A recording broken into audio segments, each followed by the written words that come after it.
Aprovechar y vamos a comenzar en oración para así dar inicio al tiempo de la predicación. Oremos. Amantísimo Señor del cielo y de la tierra, te damos gracia infinita, mi Dios, por ese día. Gracias por permitirnos estar aquí en tu casa, por permitirnos, Señor, alabar tu nombre, darte gloria, darte el honor que tú mereces, Señor.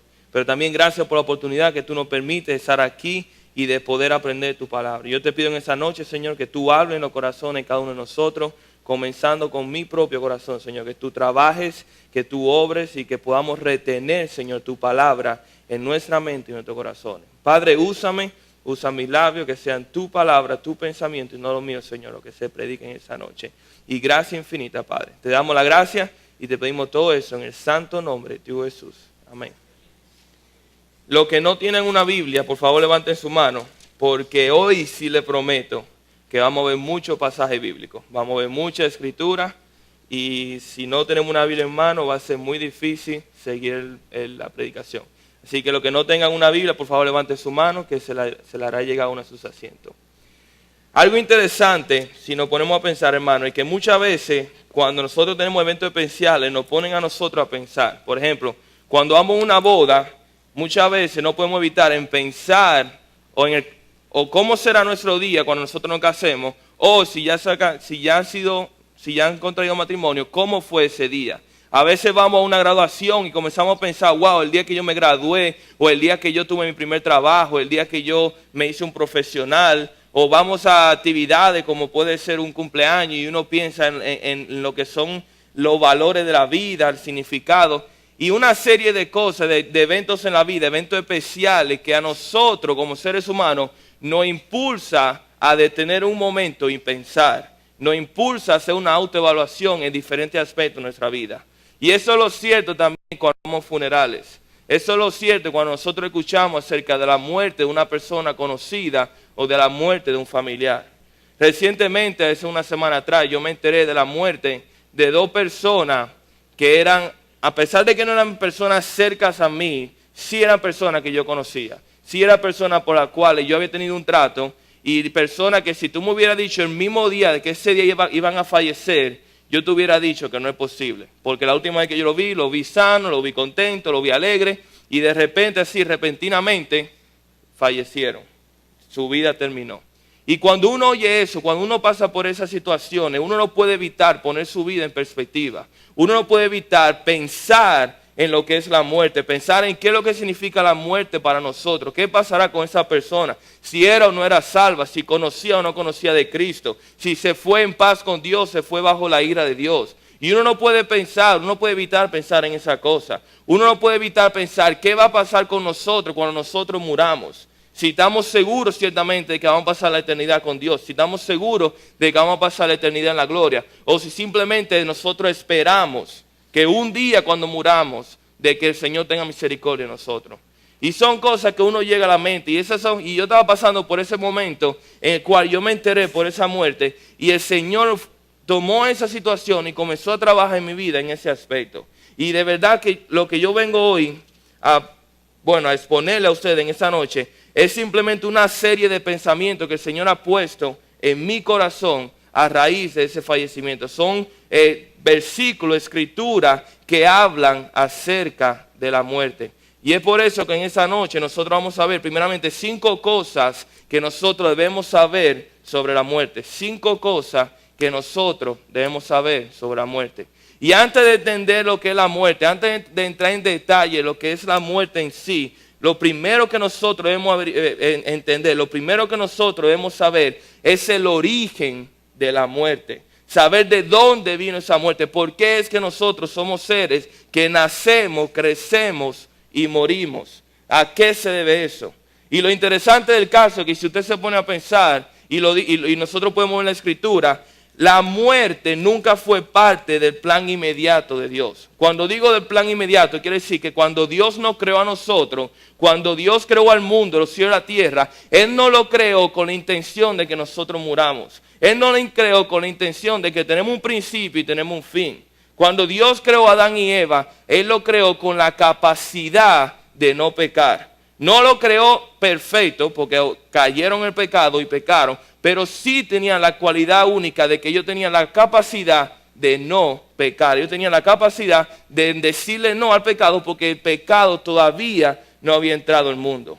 Sin embargo, nosotros vemos en Génesis de que el Señor creó a Adán y Eva, lo creó para que ellos se paseasen en el huerto, para tener una comunión perfecta con Dios, pero el pecado entró en el huerto. Y a raíz de ese pecado viene la muerte. Yo creo que vayan conmigo en el primer versículo, en Génesis capítulo 3. Génesis capítulo 2. Reitero otra vez. Génesis capítulo 2, versículo 16.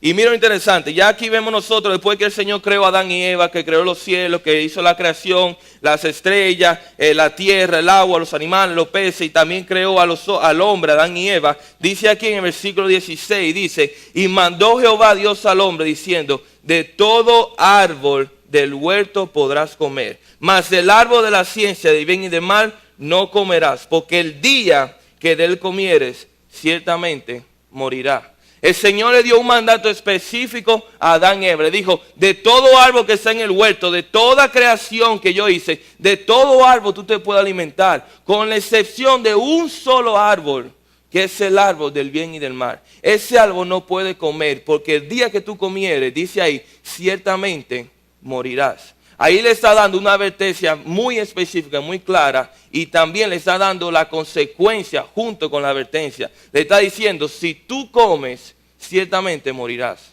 Y todos sabemos la historia de cómo Adán fue tentada y cómo Eva fue tentada, y Eva dio a Adán del fruto prohibido, y ambos pecaron, ambos comieron y ambos fueron condenados. Ambos cayeron en pecado. Y cuando ellos entraron en pecado, entonces el pecado entró en la humanidad y juntamente con el pecado llegó la muerte. Y no es interesante que no solamente nosotros, no solamente Adán y Eva fueron los que fueron condenados por el pecado, sino que toda la creación también sufrió por ese pecado. Como dice en el capítulo 3 mismo de Génesis, en el versículo 17, dice, 3:17, y al hombre dijo, por cuanto, eso ya Jehová dando la sentencia por su pecado, dice, por cuanto obedeciste a la voz de tu mujer y comiste del árbol del que te mandé diciendo, no comerás de él, maldita será la tierra por tu causa, con dolor comerás de ella todos los días. O sea que no solamente vemos que Adán y Eva fueron los que sufrieron la consecuencia de ese pecado, sino que toda la creación, todo lo que Dios creó y dijo que era bueno, todo fue corrompido, todo fue infectado por el pecado. Ese pecado que entró al mundo, como dice aquí en Romanos, que entró por un hombre, Romanos 5:12 dice, por tanto, como el pecado entró en el mundo por un hombre y por el pecado la muerte, así la muerte pasó a todos los hombres por cuanto todos pecaron. O sea que no solamente la muerte, no solamente el pecado entró al mundo y cuando entró el pecado llegó la muerte, no solamente corrompió la creación, sino que esa condenación, ese castigo que era la muerte, fue pasando de generación en generación, hombre tras hombre, familia tras familia, y se fue pasando entre la humanidad, al punto tal de que todos nosotros somos herederos de esa condenación. Todos nosotros venimos a pagar la misma consecuencia porque todos nosotros somos igualmente culpables que Adán y Eva. Es como la persona, la familia, que tiene una deuda familiar, que los padres en su vida, de una forma u otra, muchas veces pasa con la empresa, caen en una deuda, tratan de pagar su deuda, no pueden, y en esa deuda mueren esos patriarcas, en esa deuda mueren los padres. Sin embargo, los hijos que vienen atrás, que no tienen nada que ver con eso, ellos también sufren la consecuencia de esa deuda. Y esos hijos tienen que pagar la consecuencia de esa deuda económica que el padre tomó cuando estaba en vida. Así nosotros, como descendientes de Adán, venimos pagando la deuda del pecado. Venimos pagando esa condenación que es la muerte. El pecado entró al mundo por un hombre y ese pecado trajo la muerte. Pero no solamente eso, sino que ya que nosotros vemos el hecho de que el pecado entró, la muerte entró por el pecado al principio, sino que no solamente eso, sino que también nosotros enseña la Escritura de que la muerte ciertamente es un evento que a todos nosotros nos va a suceder. Muchas veces nosotros pensamos que nosotros podemos evadir la muerte, especialmente los jóvenes nos pasa, no, yo soy joven, yo voy a vivir para siempre, tengo mi vida por delante, y vemos lo que es la muerte como un concepto tan abstracto, como una idea como tan lejana, como un día, bueno, a lo mejor sí yo pueda morir. Y no nos damos cuenta de la brevedad de la vida, no nos damos cuenta de la certeza que es la muerte. Salomón en el libro de Eclesiastés nos dice mucho acerca de esto. Y yo estudiando me encontré que son varios versículos en los cuales Salomón habla acerca de este suceso que es la muerte. No lo pido que busque porque son varios, pero yo se lo voy a leer. Dice por ejemplo Eclesiastés 2:14, el sabio tiene sus ojos en la cabeza, mas el necio anda en tinieblas. Pero también entendí yo que un mismo suceso, hablando de la muerte, acontecerá al uno como al otro. Después dice en Eclesiastés 2:16, porque ni del sabio ni del necio habrá memoria para siempre, pues en los días venideros ya todo será olvidado, y también morirá el sabio como el necio. Eclesiastés 7:12, mejor es ir a la casa del luto que a la casa del banquete, porque aquello es el fin de todos los hombres, y el que vive lo pondrá en su corazón. Y por último, Eclesiastés 7:19 y 20 dice, porque lo que sucede a los hijos de los hombres y a lo que sucede a la bestia, un mismo suceso es.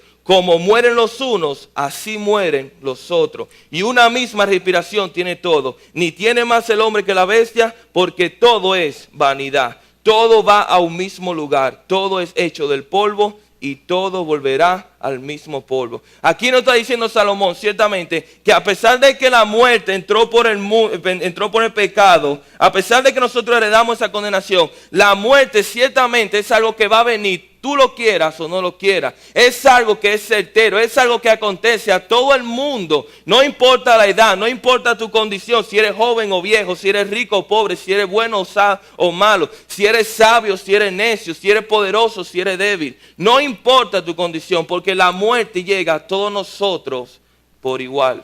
Todos nosotros llega la muerte. Y no solamente eso, sino que también su tiempo puede ser cualquiera.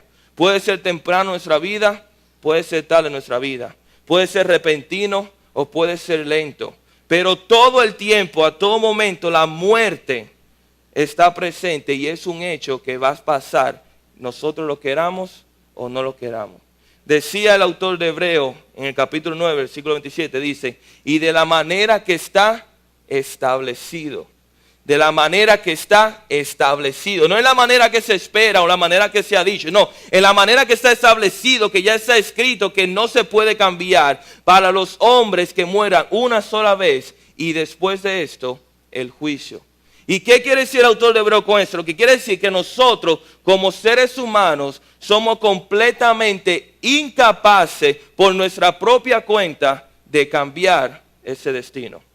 Nosotros como seres humanos somos completamente incapaces, no tenemos la habilidad de cambiar ese suceso que nos va a acontecer a todos nosotros, que es la muerte.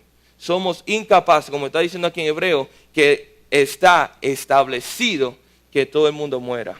Pero no solamente que somos incapaces, sino que aquí nos habla incluso de una segunda muerte. Porque dice aquí que todo el mundo establecido para los hombres que mueran una sola vez y después de esto, el juicio.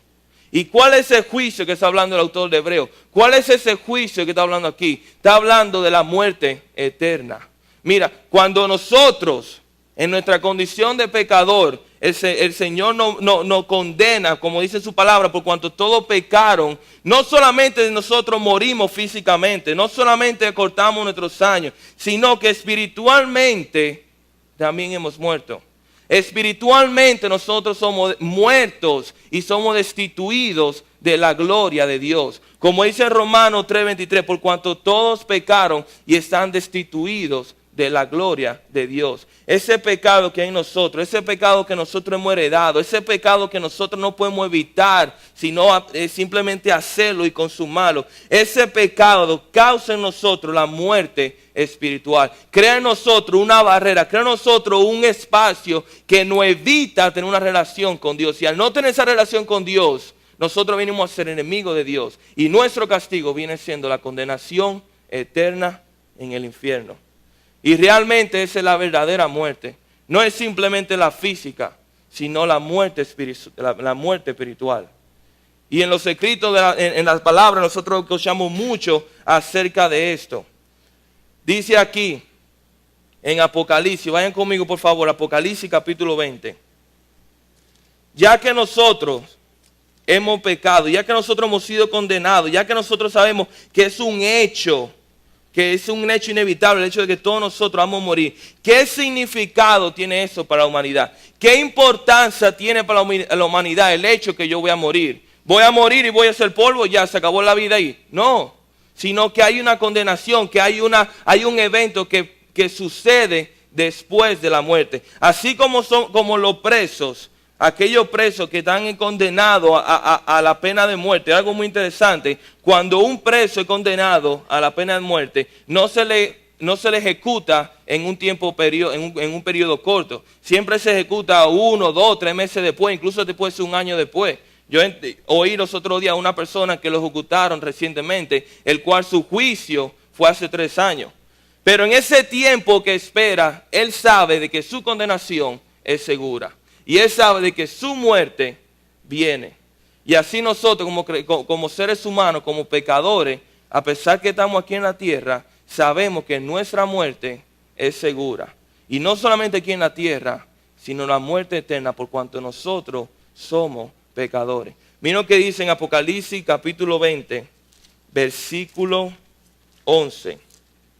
Apocalipsis capítulo 20, versículo 11 dice: y vi un gran trono blanco y al que estaba sentado en él, de delante del cual huyeron la tierra y el cielo, y ningún lugar se encontró para ellos. Y vi a los muertos grandes y pequeños de pie ante Dios y ante los de pie ante Dios. Y los libros fueron abiertos, y otro libro fue abierto, el cual es el libro de la vida, y fueron juzgados los hombres por las cosas que estaban escritas en los libros, según sus obras. Y el mal entregó los muertos que había en él, y la muerte y el Hades entregaron los muertos que había en ellos, y fueron juzgados cada uno según sus obras. Y la muerte y el Hades fueron lanzados al lago de fuego. Este es la muerte segunda. Y el que no se halló inscrito en el libro de la vida fue lanzado al lago de fuego. Aquí no está diciendo la palabra de Dios, aquí no está diciendo el apóstol Juan a través de la revelación de que hay un lugar diseñado específicamente para el castigo eterno. Por nuestro pecado que hemos heredado, por nuestro pecado hemos sido condenados. La muerte se apodera de nosotros y tiene señorío sobre nosotros como la humanidad. No podemos cambiar ese hecho.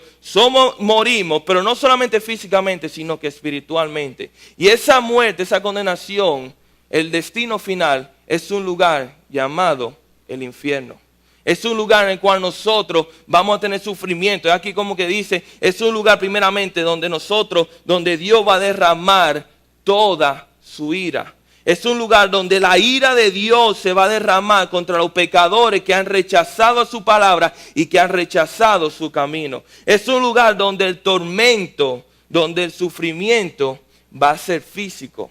Y la Biblia nos da muchos ejemplos de eso. Voy a decirle 2 ejemplos solamente. Todos conocemos el ejemplo de Lucas en el capítulo 16 cuando habla de Lázaro y el pobre. Y mira interesante que dice el versículo 24, no lo busquen. Dice, entonces él dando voces, eso era Lázaro, dijo, Padre Abraham, ten misericordia de mí y envía a Lázaro para que moje la punta de su dedo en agua y refresque mi lengua, porque estoy atormentado en esta llama. Oye, aquí está el rico que le está diciendo, oye Lázaro, mira, Abraham manda a Lázaro para que él moje con su dedo, la punta de su dedo en agua y venga y me toque la lengua y me refresque. Era tanto su atormento, era tanto su sufrimiento que solamente una gota de agua en su lengua le sirviera de alivio momentáneo. Él anhelaba que sea una gota de agua en su lengua. Como dice al final de ese versículo, dice, porque estoy atormentado en esta llama.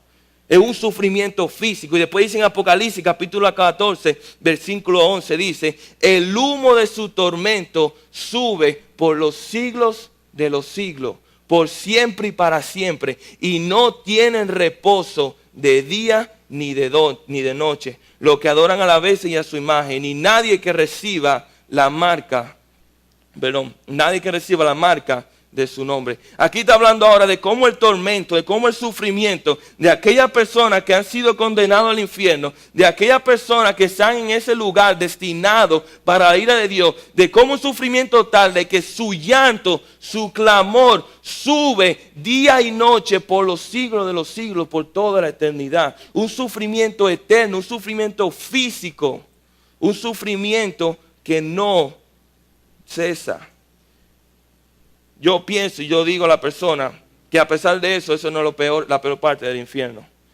La peor parte del infierno es el hecho de que Dios no se encuentra en el infierno. De que la presencia de Dios, su mano por completo, está restringida del alcance de la persona condenada. Como dice 1 Tesalonicenses capítulo 1 versículo 9, dice, los cuales, hablando de aquellos que fueron condenados, dice, los cuales sufrirán pena de eterna perdición, excluidos completos, sacados, sin acceso, excluidos de la presencia del Señor y de la gloria de su poder. A mi entender, es el castigo más grande del infierno, es el hecho de que Dios, su presencia, su influencia, su poder no se encuentra ahí. De que nosotros somos entregados por completamente a nuestro pecado y a su ira. Y esa es la condenación que viene, una condenación eterna, como decía el versículo ahorita, por los siglos de los siglos, eterna.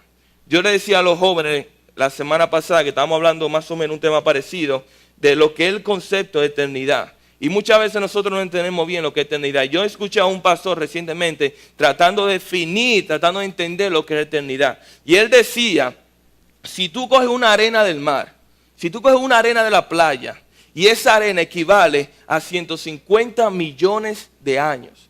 Una sola arena del mar, 150 millones de años. Y tú coges toda la arena de todos los mares, de todos los océanos, de toda la playa que hay en el mundo, y tú la juntas y la sumas esa cantidad. El número que te dé no se compara ni siquiera al principio de la eternidad. Y cuando él dijo eso, yo me quedé como que hasta calor me dio. Y yo que no soy bueno con los números. Pero esa es la realidad. Muchas veces pensamos, no, que eso no importa, la eternidad. Pero la eternidad, Señor, es para siempre. Y el sufrimiento, el castigo que nos espera, esa muerte segunda, por cuanto nosotros somos pecadores, por cuanto nosotros merecemos la muerte, es la condenación eterna. Es el sufrimiento eterno. El infierno es un lugar diseñado específicamente y el único propósito que sirve es nuestra condenación y nuestro castigo. Es un lugar de condenación, es un lugar de castigo eterno y es un lugar sin esperanza. Completamente sin esperanza. Ahora usted se pregunta, bueno, pero ¿y entonces cuál es? Dime, hasta ahora tú nada más me has golpeado y no me has dicho nada. Bueno, ok, esa es nuestra situación. Aparentemente no tenemos ninguna esperanza. Aparentemente simplemente estamos condenados por nuestro pecado y ya se acabó la historia, más nada. Sin embargo, no. La Biblia nos enseña de que hay una esperanza y su nombre es Cristo. Dice la palabra de Dios. Vayan conmigo por favor a Efesios capítulo 2. Efesios capítulo 2, versículo 4. A pesar de nuestro pecado, a pesar de nuestra naturaleza pecaminosa, a pesar de que nosotros hemos ofendido a Dios, de que nosotros somos una ofensa hacia Él y que nosotros justamente merecemos la condenación de la muerte. Sin embargo, Dios en su amor, en su infinita gracia, infinito amor, buscó una forma de librarnos de esa penalidad. Él buscó una forma de liberarnos de lo que era esa pena de muerte que nosotros sufríamos. Y aquí el apóstol Pablo dice muy claro en Efesios capítulo 2, versículo 4. Dice así, pero Dios, que es rico en misericordia. ¿Cómo rico en misericordia? Cuando Él no nos da lo que nosotros no merecemos. Cuando Él no perdona sin nosotros merecer el perdón. Dice, porque Dios, que es rico en misericordia, por su gran amor que nos amó. ¿Cuál es el motivo de que Dios es misericordioso? La razón por la cual Dios es misericordioso es por su amor que tiene hacia nosotros. Ese es el motor, esa es la propulsión, ese es el motivo por el cual el Señor extiende su misericordia sobre nosotros. Y sigue diciendo, versículo 5, aún estando nosotros muertos en pecado, nos dio vida juntamente con Cristo. Por gracia sois salvos. Y juntamente con Él nos resucitó y asimismo nos hizo sentar en los lugares altos celestiales con Cristo Jesús. Entonces, ¿qué nos está diciendo aquí el apóstol Pablo? ¿Qué nos está diciendo en la epístola a los Efesios? Nos está diciendo que a pesar de que nosotros somos pecadores, a pesar de que nosotros merecemos esa condenación, a pesar de que lo único para lo cual nosotros somos buenos es simplemente para pecar y para ser condenados y castigados, a pesar de que hemos ofendido a Dios, aún así, por su misericordia, por el amor que tiene hacia nosotros, Cristo, Dios, buscó la forma de reconciliarnos hacia Él. Y esa forma fue entregando a su Hijo para que muriera en la cruz por nuestro pecado, para que tomara nuestro lugar. Esa pena de muerte que nos merecía a nosotros, esa condenación, Él la tomó y tomó nuestro lugar y sufrió mi condenación, sufrió mi pena de muerte, para que yo no tenga que sufrir esa pena, para que yo no tenga que sufrir esa condenación. Y es a través de Cristo que nosotros tenemos ese recurso. Pero no solamente porque Cristo murió, sino porque Cristo resucitó. Dice el apóstol Pablo en la epístola de Corintios que si Jesús no hubiera resucitado, en vana es nuestra fe. No es el hecho simplemente de que Él murió, sino que Él resucitó. Y cuando Él resucitó, Él venció la muerte. Como dice aquí, vayan conmigo por favor, Romanos 2, 22 a 24. Yo quiero que lo busquen porque es algo muy interesante lo que nos está diciendo aquí Pedro en este discurso. Romanos 2, versículo 22 al 24. Dice aquí, Romanos 2, versículo 22 24. Varones israelitas, eso es el apóstol Pedro predicando el evangelio a un grupo de judíos, a un gran número de judíos, de hecho, dice la palabra, dice, varones israelitas, oíd estas palabras, Jesús Nazareno, varón aprobado por Dios entre vosotros, con las maravillas, prodigios y señales que Dios hizo entre vosotros por medio de Él, como vosotros mismos sabéis, a este entregado por el determinado consejo y anticipado conocimiento de Dios, prendisteis y matasteis por vuestras manos de inicuos, crucificándole. Y pongan mucha atención a lo que dice ahora. Al cual Dios levantó, sueltos los dolores de la muerte, por cuanto era imposible que fuese retenido por ella. Era imposible que la muerte retuviera a nuestro Señor Jesucristo. Era imposible de que Cristo se quedara muerto, porque Cristo al morir resucitó, Él venció la muerte. Dice Romanos que la paga del pecado es muerte. Y si la paga del pecado es muerte y Cristo no fue sin pecado, en ningún momento Cristo pecó, entonces la muerte no tiene ninguna autoridad sobre Él, por cuanto Él no es culpable de muerte. Y es a través de su vida sin pecado y a través del poder de Dios que obró en Él, que dice la palabra que no solamente Él murió, sino también que fue resucitado. Y cuando resucitó, ahí está el poder del cual se basa nuestra fe. Ahí es donde se basa lo que es el núcleo del evangelio, de que Él probó que Él era Cristo, que Él era el Hijo, el Mesías, el enviado por Dios. Y lo grande del caso es que no solamente Cristo venció la muerte, sino que nosotros, juntamente con Él, hemos vencido la muerte. Como dice Romanos 6, 8 y 9, no lo buscan por favor, dice, y si morimos con Cristo, creemos que también viviremos con Él, sabiendo que Cristo, habiendo resucitado de los muertos, ya no muere, y la muerte no se enseñorea más de Él. Cristo venció la muerte. Cristo venció la condenación de la muerte. Y nosotros, aquellas personas que han creído, aquellas personas que han puesto su confianza, la única esperanza que tenemos de no sufrir la condenación de la muerte, es poniendo nuestra confianza y nuestra fe en Cristo Jesús. Y venimos entonces a ser partícipe de ese poder que no solamente lo libró de la muerte y lo venció, sino que nosotros también, justamente como morimos con Él, también seremos resucitados y viviremos junto con Él. Entonces, como nosotros, los que hemos creído en Cristo, ¿cómo nosotros debemos ver la muerte? ¿Cómo nosotros qué actitud debemos tener nosotros sobre la muerte? ¿Qué significa esto para aquellas personas que han creído en Cristo Jesús como Señor y Salvador? Yo pienso que el mejor ejemplo nos da el apóstol Pablo.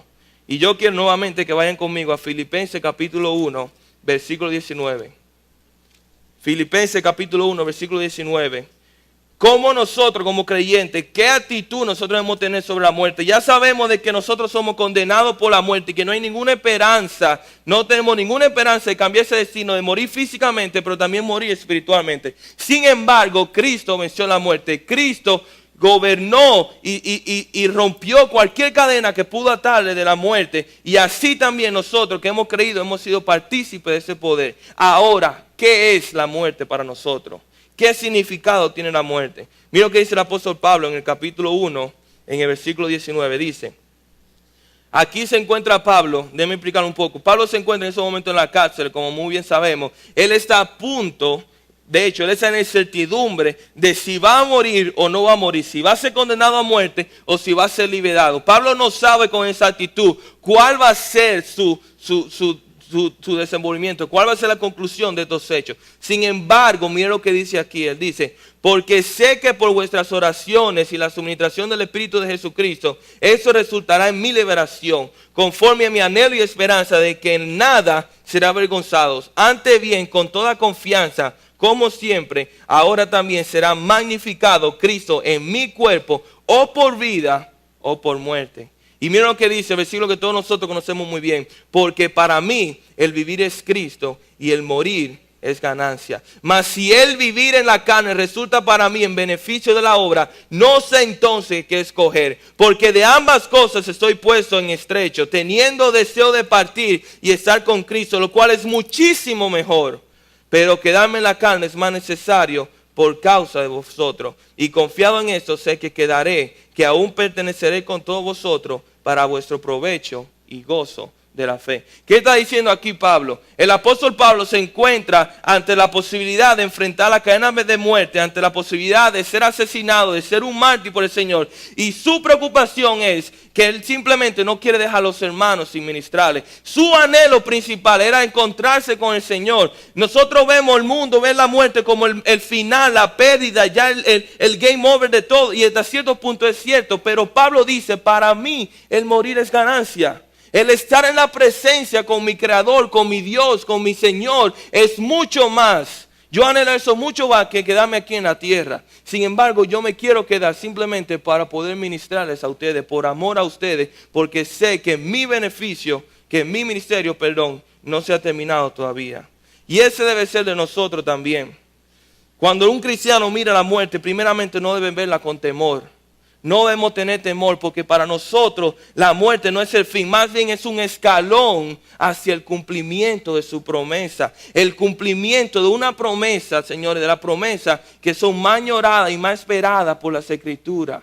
Cuando nosotros lleguemos a aquel lugar que se llama cielo, cuando estemos delante de la presencia del Señor, en ese lugar donde no hay dolor, donde no hay sufrimiento, donde no hay llanto, donde el pecado no ha corrompido ninguno de esos lugares, un lugar donde Dios es la suprema y completa autoridad. Un lugar donde nosotros podemos verle cara a cara, donde nosotros podemos conocer a nuestro Salvador cara a cara y estar en su presencia. Un lugar en el cual nosotros podamos venir día y noche y durante toda la eternidad y alabarle y decirle santo, santo, santo, porque Él es justo y porque Él es digno y porque Él es el Cordero que se lo merece. Es un lugar de gozo, es un lugar de regocijo que estaremos frente a frente con nuestro Creador y con nuestro Padre.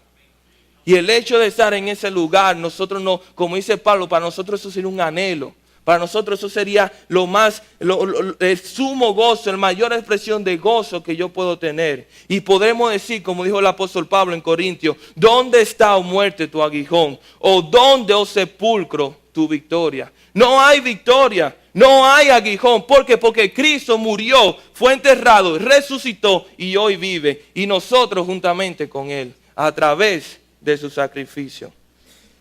Pensando en este sermón me vino a la mente muchas veces el testimonio de nuestro hermano Mercedes, un hermano que todos nosotros conocemos. Y algo que me impactó mucho fue cuando decían aquí en la iglesia de cómo, a pesar de que nosotros orábamos, a pesar de que nosotros orábamos para que el Señor le sanara y para que nos permita estar con nosotros un poco más, él decía que ya estaba listo. Ya yo quería estar con mi Creador, ya yo quiero estar con mi Señor.